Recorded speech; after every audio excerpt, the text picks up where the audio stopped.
Hello guys, in today's video I'm gonna show you how to use external browser on your account on Discord on web browser settings, easy and quick.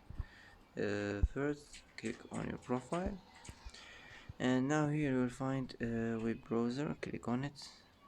Now as you see here, you will find external browser. Click on it, and that's it. That's how to use external browser on your account on Discord, easy and quick. And that's it for today. And that's it for today's video. If you like this video, don't forget to like and don't forget to subscribe. I hope this video is helpful for you, and thanks for watching till the end, and see you in the next video.